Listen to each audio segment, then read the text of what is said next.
हरि शरणं हरि शरणं हरि शरणं हरि शरणं।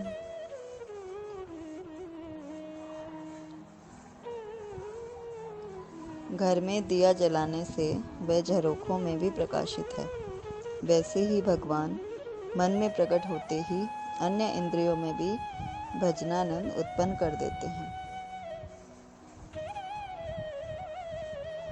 संत कहते हैं कि घर में दिया जलाने से जिस तरह प्रकाश होता है, तो वो खिड़की से, झरोकों से, सभी जगह से उस प्रकाश का अस्तित्व नज़र आता है। उसकी रोशनी दूर से ही पता चलती है कि इस घर में रोशनी है।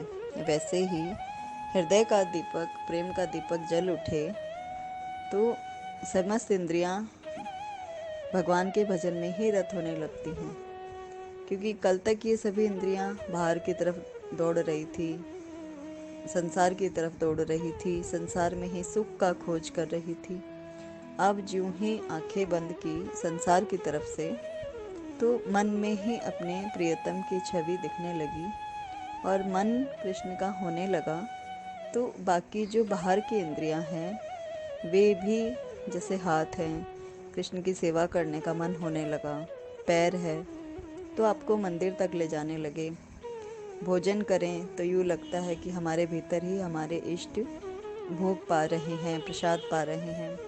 कानों से उसी के भजन सुनने की इच्छा होती है और आँखों से उसका दर्शन करने की इच्छा होती है। नासिका से उसी के इत्र की खुशबू सूंघने की इच्छा होती है।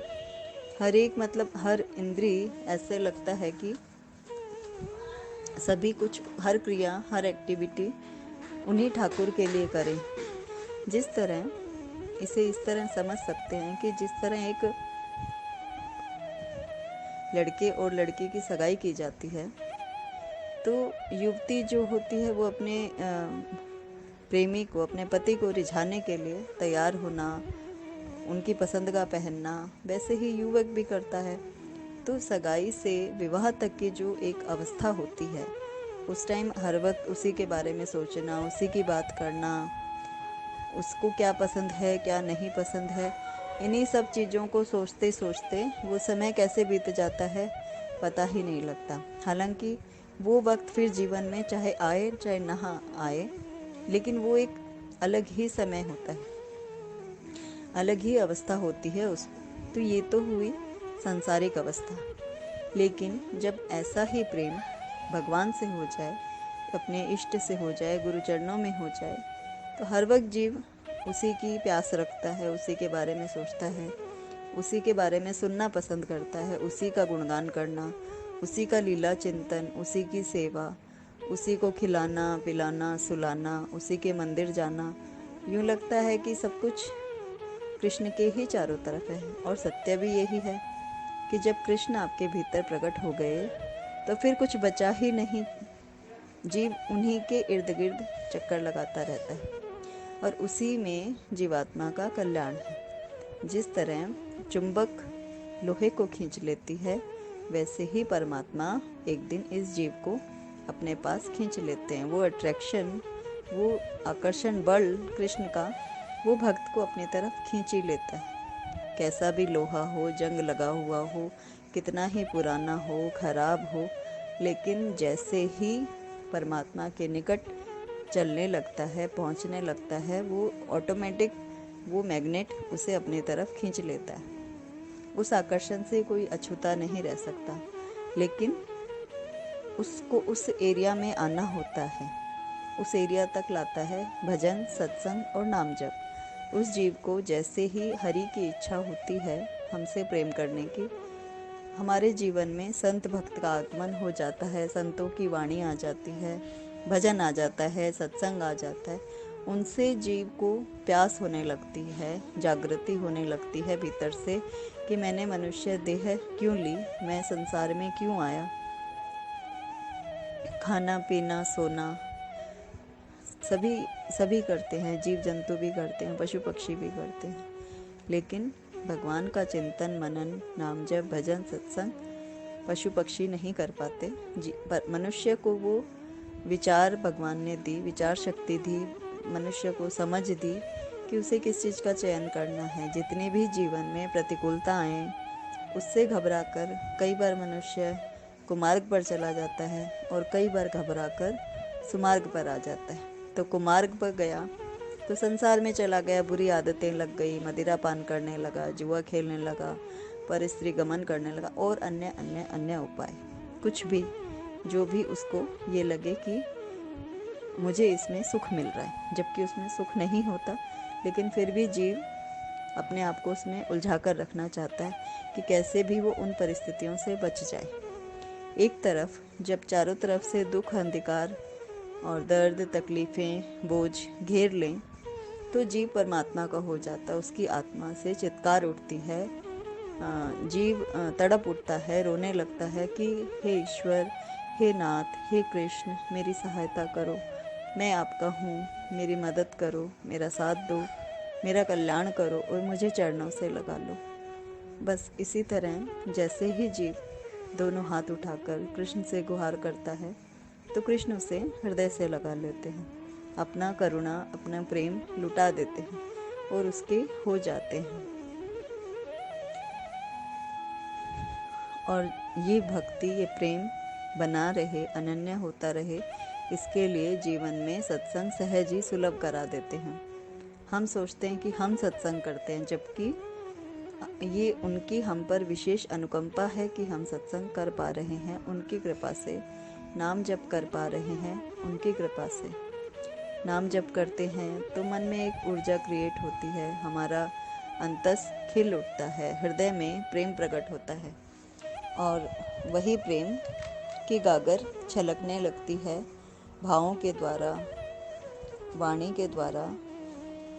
वही प्रेम भजन बनते हैं, वही प्रेम भाव बनते हैं।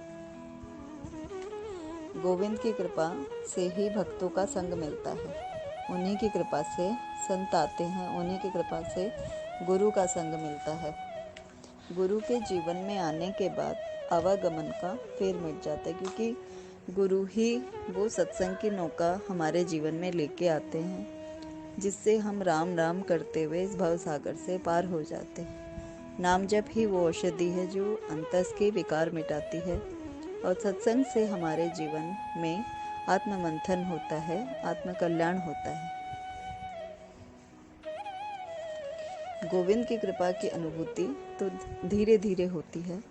शुरू में जब हम प्रयास करते हैं नाम जप का तो शुरू में मन नहीं लगता, मन भटकता है, पुराने संस्कार उभरने लगते हैं, कुछ भी विचार मन में आने लगते हैं। लेकिन पूर्ण श्रद्धा से भाव से लगे रहते हैं, पूर्ण विश्वास और समर्पण के साथ कि जैसा भी मैं हूँ वैसा मैं तेरा ही हूँ और ये प्रतिकूलता, ये दुख मेरे नहीं हैं, ये सिर्फ मेरे लिए वो राह है कि इन्हीं कांटों पर चलकर मैं तेरे पास आ जाऊँगा।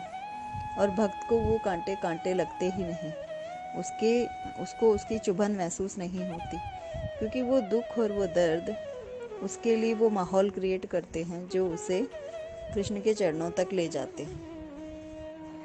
गोविंद की कृपा सब पर नहीं होती, क्योंकि एक जन्म का साथी चुनने के लिए हम हजार तरह से उसका इनकी इंक्वायरी करते हैं, तरह तरह की चीज़ें देखते हैं, ये कैसा है, इसका पूर्व संस्कार कैसा है, ये इसकी मान प्रतिष्ठा कैसी है, कितनी पढ़ाई लिखाई है, हम हजार चीज़ें देखते हैं। लेकिन जो जन्म जन्म का साथी है वो भी तो हमें देखता है कि हमें उनसे कितना प्रेम है।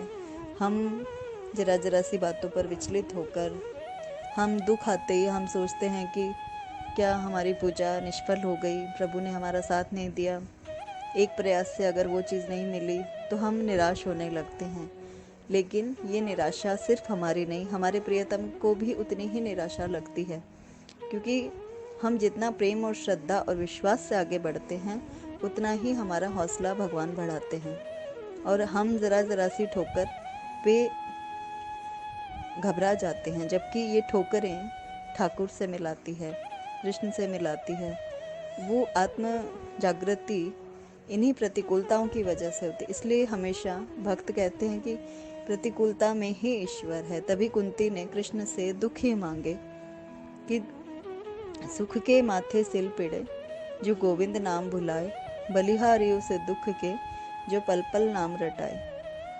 दुख था तो कृष्ण साथ थे, सुख हैं तो वो चले जाते हैं या उनका अनुभव हमें कम होने लगता है, लेकिन दुख होते हैं तो भगवान का निरंतर अनुभव हमें महसूस होता है। हर घड़ी हर पल कन्हैया मेरे साथ है। नज़र तो कृष्ण दुर्योधन की भी कृष्ण पर पड़ती थी, पर भाव नहीं थे तो वो उनसे जुड़ नहीं पाया। उसने उन्हें सिर्फ कृष्ण के रूप में देखा, उन्हें परमात्मा की तरह नहीं समझा। अर्जुन में भाव था, शिष्य भाव था, सखा भाव था, भक्त था, तो अर्जुन को श्री कृष्ण में परमात्मा ही दिखते। इसीलिए अर्जुन ने कृष्ण के सखा बने और अर्जुन के सारथी कृष्ण बने, और दुर्योधन ने संसार मांगा, अक्षौहिणी सेना मांगी, तो सब कुछ नष्ट हो गया।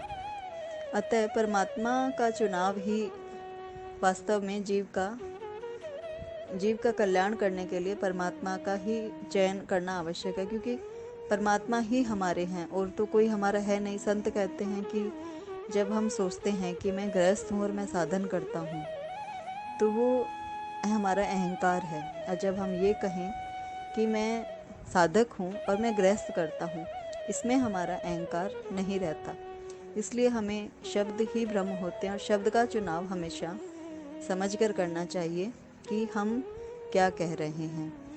क्योंकि जितना हम दैन्य भाव से रहते हैं, जितना ईश्वर पर आश्रित रहते हैं, उतना ही ईश्वर की अनुकंपा हम पे रहती है।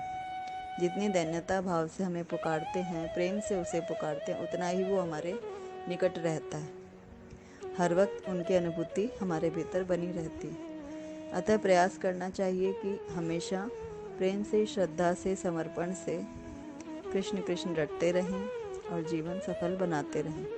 जय श्री कृष्ण।